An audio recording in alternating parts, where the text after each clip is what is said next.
السلام علیکم ورحمۃ اللہ وبرکاتہ۔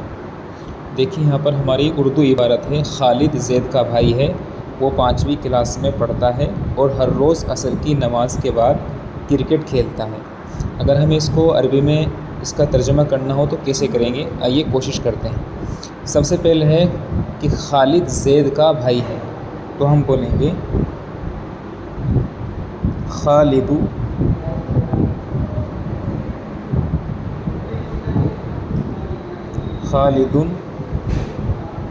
اخو زید، ٹھیک ہے نا، خالد زید کا بھائی ہے، اخو زید، وہ 5ویں کلاس میں پڑھتا ہے، وہو یدرس فی الصف الخامس، وہ 5ویں کلاس میں پڑھتا ہے، وہو یدرس فی الصف الخامس، وہ 5ویں کلاس میں پڑھتا ہے۔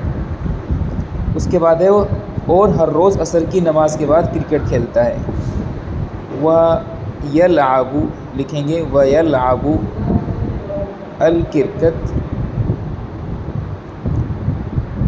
بعد صلاة العصر، اور عصر کی نماز کے بعد کرکٹ کھیلتا ہے، اور یہاں پر ہے ہر روز، تو ہم کہتے ہیں وَيَلْعَبُ الکرکت كُلَّ يَوْمٍ، ہر دن عصر کی نماز کے بعد کرکٹ کھیلتا ہے۔